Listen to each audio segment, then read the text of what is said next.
important things on the farm, because this is where people first become acquainted with what we're doing here, and it's very important that we reopen our program and get to going on this and have it well covered.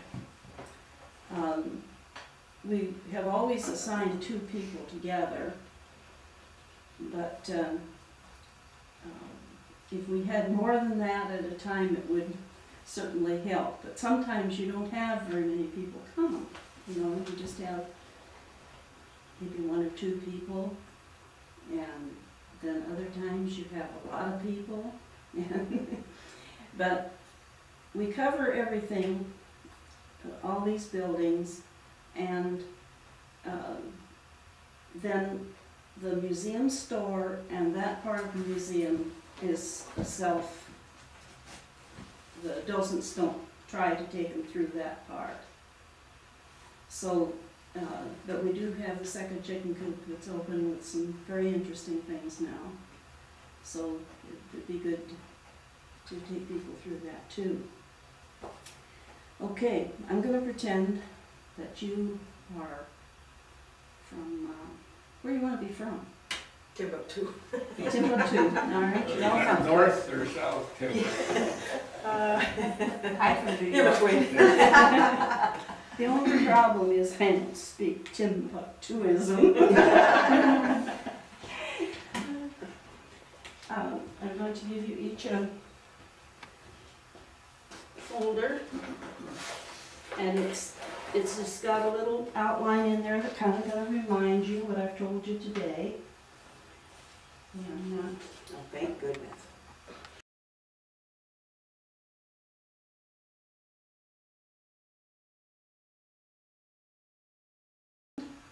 in the late 1800s, and they were Lutherans and went to the Lutheran church in Tacoma and heard about Anderson Island.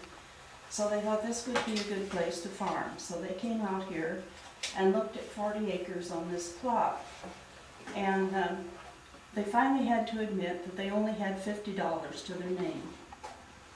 So the Mr. Johnson, no relation, that owned the property was a very nice man, Ben's Johnson.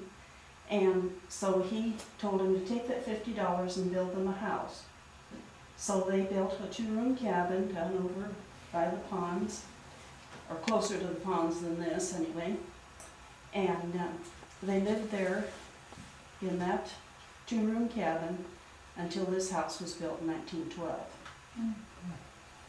Now this is the original family. We have a picture here on the wall. The little brother, until he was old enough that his older brother and father could watch out for him. Then she became a nurse at Tacoma General Hospital, and that's her picture up there in the corner. And that was her career. The other daughter married. This was her at that time, and this is Alma Ruth, who is the only descendant of the original family. And she still comes out, and this is a later picture of her, of course, and she comes out and helps with the work parties twice a month. Everything here is volunteer, and so the men get paid with a good lunch. And the women sometimes, too. Yeah, the women work too. Now, I should jump back a little bit here. I forgot to tell you how they paid for their property. There were 2 wood yards here on the island, and the steamships would come through, and they would have to stop at Anderson Island to get water and fuel for their boilers and to run their ships. So these people were farmers. They didn't want the trees. So what they did was they cut the trees down and hauled them to the wood yards and sold them, and that was the way they paid for their first 40 acres that they owned here. Now the boys here were bachelors, Somebody told me one of them was married for 2 months. Yeah, that was, yeah. Mike Reynolds told me that. To his aunt, I think. Yeah. But I don't think that counts. I think they were still bachelors. They were very fine gentlemen. They were well respected in the community and very community-minded people. The last one died in 1975. At that time, the family didn't know exactly what they were going to do with the property, and they did have an auction that got rid of a lot of the furniture, and there was only 7 acres of land left in the buildings, which they then donated to the Historical Society, and that's how, in fact, the Historical Society was formed to receive this property. Now, the Parkses next door had bought a piece of land from the Johnsons, and they gave us back 20 acres of the original property. So now we have 27 acres, and somebody the other day said, I hope nobody gives us any more. Because that's a lot of property and buildings to take care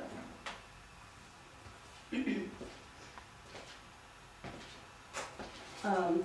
Al Rathman, that lived down on Amsterdam Bay, there on Anderson Island, owned this organ, and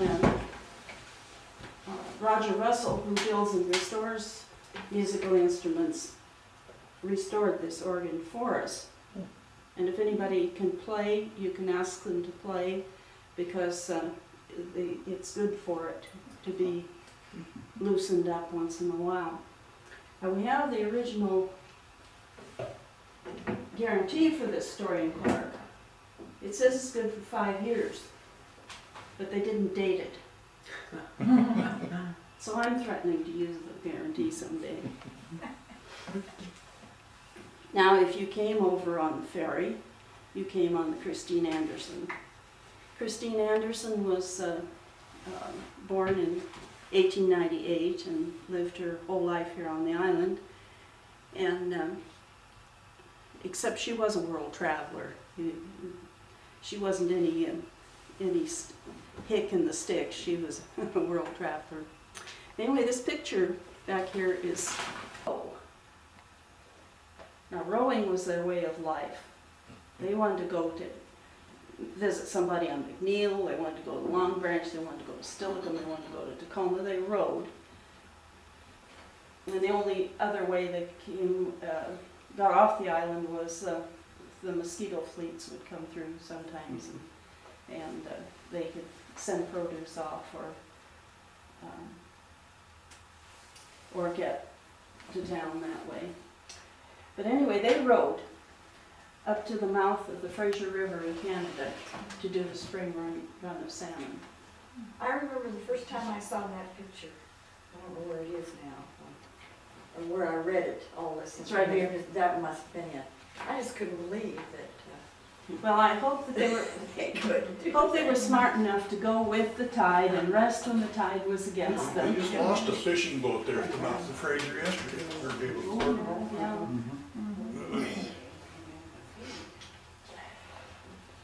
Okay, then, now let's see. What do you think, Earl? Probably maybe divide up. There's quite a few to take through into some of the small places. Get through with them, you bring them back through the house. So I'm the boss. We know that.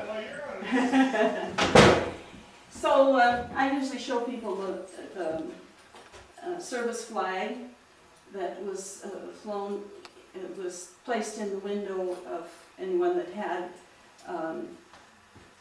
a serviceman in the family during the wartime. And this was used during World War I and World War II both.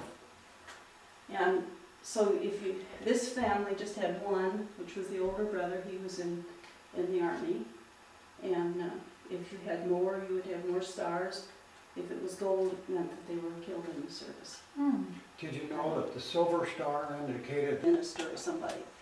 But you have to remember that bachelors lived here, and this probably was not the case. One of the older girls, she decided one time that she was gonna wallpaper everything, and she wallpapered everything. She wallpapered over the woodwork, and she had lumps and bumps and crooked, and it was really a mess. So when the Historical Society took it over, they removed all that and fixed it up so that it looked like it might have. This is not the Historical Society doesn't consider this a monument to the Johnson brothers. It's a historical house, the way it could have been. This is a Morris chair, and it reclines on chains. And you can see that it opens up for writing or smoking or whatever. And this is not an original property here. And I can attest to that because there's pipe burns in here, and the Johnsons neither drank nor smoked, and so they would not have had anything like that burning in their chair. But this has quite a story. It's from Canada, and had quite a route before it finally ended up here and fits in well. This basket belonged to the original Johnson lady that lived here before these Johnsons bought, and she came from Sweden in 1878, and she came in steerage with the cattle and the cargo and so forth, and she brought everything that she was going to eat for that 2 to 3 week trip in this basket. So I imagine there was a lot of like hardtack, dried fish, and this kind of thing in that. They furnished water, but otherwise,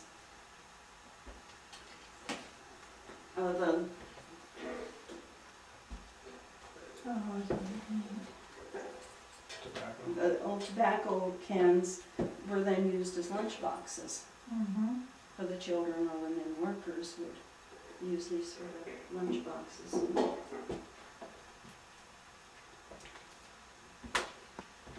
And a bathroom, instead of just going to the outhouses. And that was in 1956. So this used to be a dining room in here, but when they put the bathroom in, that kind of ruined it for a dining room. So they took the stairway, which came down in the living room, and they put it in here. So this is a 1956 stairs we're going to climb in a 1912 house.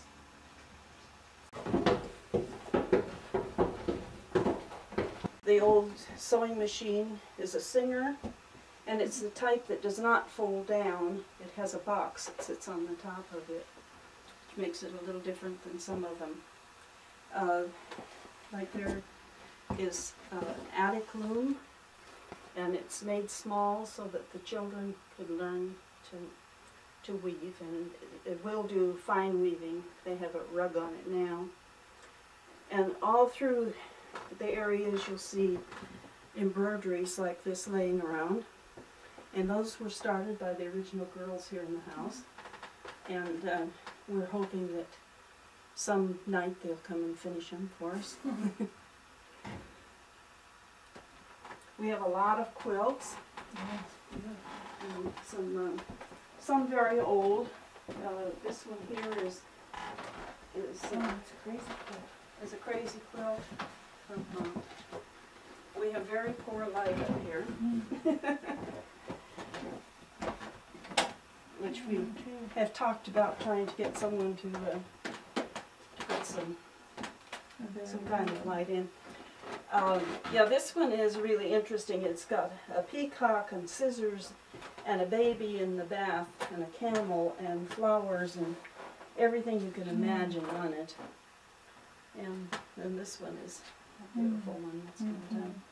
Now, we have a lot of quilts that are not out, but we have archival boxes, and every so often we put them in the archival boxes to rest, because it's very hard on them to hang like this, even where we've padded them, and then sometimes we move them a little bit so the fold is not exactly there, but they really need to be put away and rested every once in a while.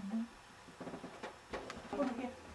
Let's see, I think the chamber pot's one step up from walking the trail at midnight, and this is 2 steps up from walking the trail at midnight. This came from the Sandberg house. Now Sandberg decided he was going to have the biggest brothel in the world, and so he had a big house over here on the island where he sent his women for R&R, and so this came from that house. And the story goes that when he brought them over, he'd dump them off in Steilacoom, they'd catch the ferry and they'd walk clear across the island over Sandberg Road to the house. And well, they had to go past the schoolhouse to do that. Well, the schoolmarm, she would get all the kids in when she saw them coming, pull all the shades down in the schoolhouse, not let them see those terrible women. That made the kids interested. Yeah, it sure did. This hanging room. Now this was Rudy's room. Last guy to live here. And this out of your way, come on in. These are his overalls and his hat and his shoes. And here's where he sat on the side of the bed to put his shoes on. My father always said, "Jean, don't sit on the side of the bed," and I didn't know why, but now I guess I do. And here's, although they were Finnish, their language was Swedish. So this is a Swedish Bible. And the glasses, and there's a radio down in here. It doesn't show up too good. This hat over here on the chair, there was a wooden racetrack, auto racetrack in Lakewood, and all the famous racers, Barney Oldfield and all of them, came there to race. And so the oldest son in the family, in 1914, he got this hat as a souvenir from the racetrack. And so he would take it out, you know, like at fair time or sometime when, and wear it just for fun. So we're really glad to have that souvenir from him.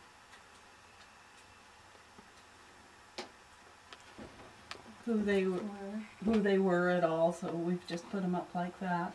That's nice. Now this dollhouse is not old, but we have accepted it because it depicts a Victorian house.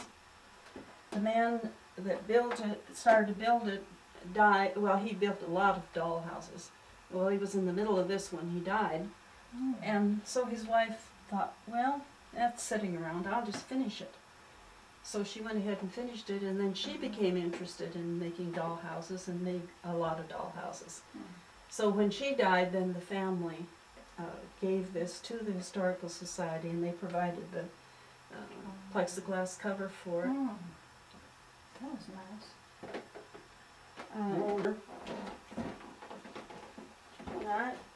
Come on around here. Good.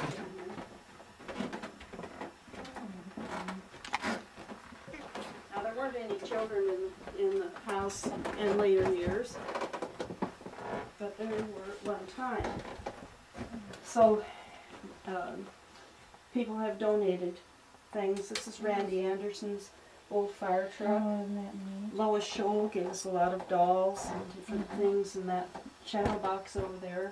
Lois Scholl gave us. That's got a picture. And notice the little phonograph over here. Yeah. It ordinarily works. Right now it's got a little problem. We're going to have to get it to Roger Russell, I guess.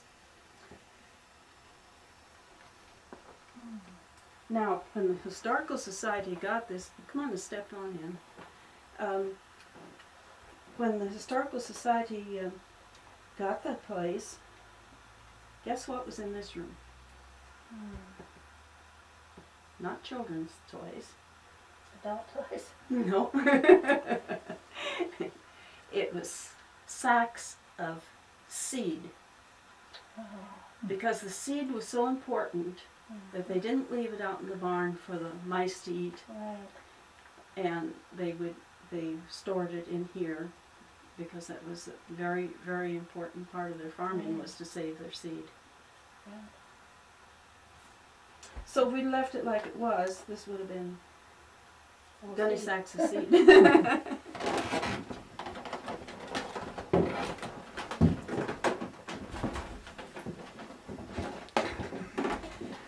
This is actually a hanging that was made in 1978 depicting different things on the island. Mm-hmm. Come on in, 'cause you can't. And, the ladies made that, and but I thought it looked really nice on the bed, so Oh, that's yeah, where it it ended does. up. This is a Forgot you in a cage there, so. yeah. This is a 1925 wedding dress, Oh my goodness. and that was Jane Cammon's parents. If any of you know who she was, and we have a picture of them. And this was her going away outfit here in 1925. The wedding suit is Paul Camus, who was born here on the island and lived down on Amsterdam Bay. In later years, he just used it as a summer home, but that was where he grew up. This was one of the nightgowns that was made out of feed sacks. And sometime when you're in the museum over by the gift shop, you'll see where we have some of the feed sacks displayed there in the christening dress.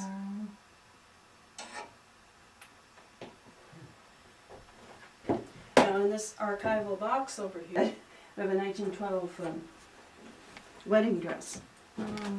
And it came from the Leyden family. And Bob Leyden said that at home it just stayed in a box, and so he wanted people to see it. Well, now it's resting, and it will, because we did have it on display for a year and then we put it away for a little while, but it will be coming out again in the spring.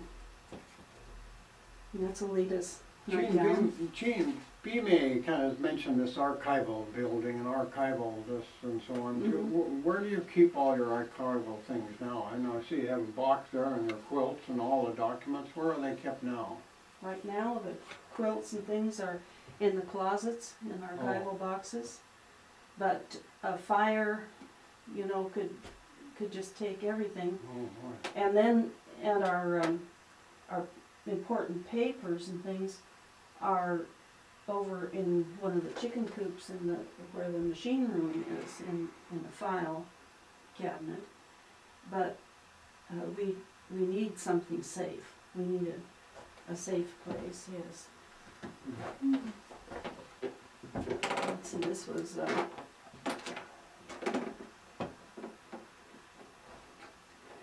oh well. Now, this room was finished up with what looks Irons you'd set on the stove and heat, and then you'd be ironing with one while another one heated. And this is a waffle iron, and you'd let it heat up, and then you put your dough in here, cook it on one side, turn it over and cook it on the other Hey, side. they sell those on TV now. Do they?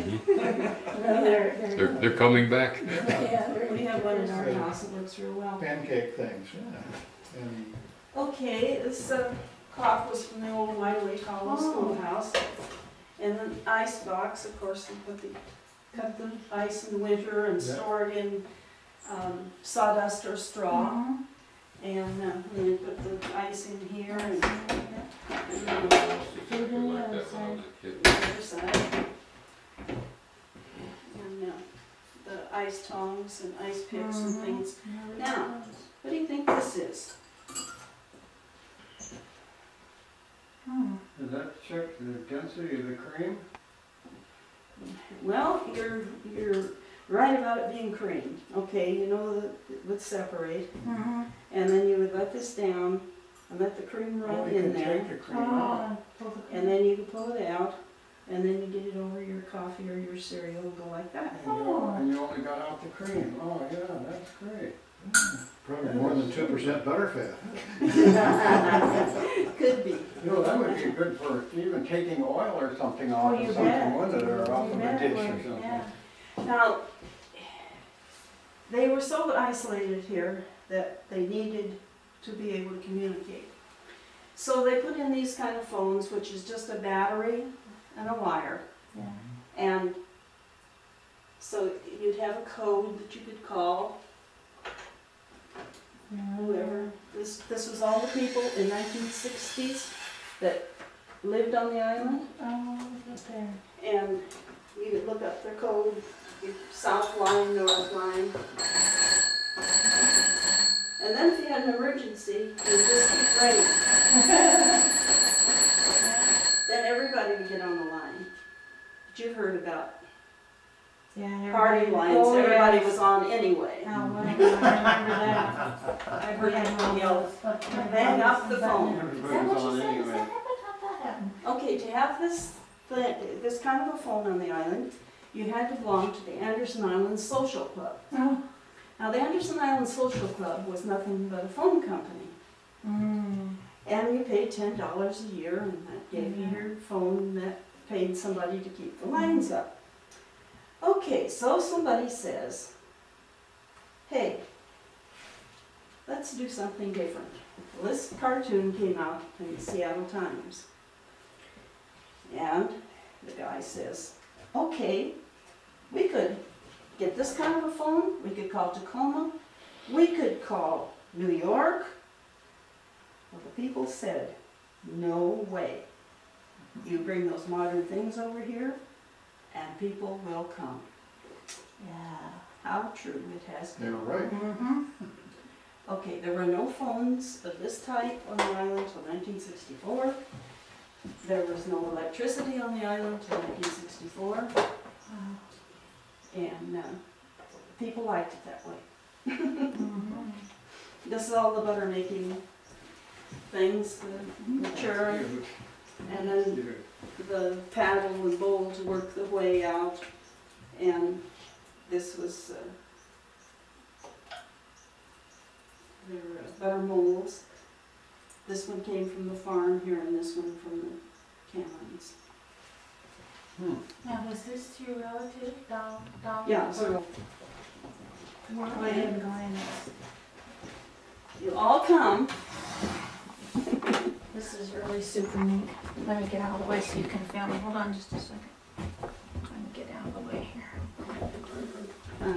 Go ahead and step in so you can get in. Okay. One more.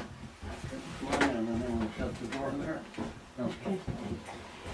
This is one of my favorite things. You know, the old Toaster. toasters usually flop down and then that would Right, flip yeah. everything over. Well, this one is Oh, isn't that neat?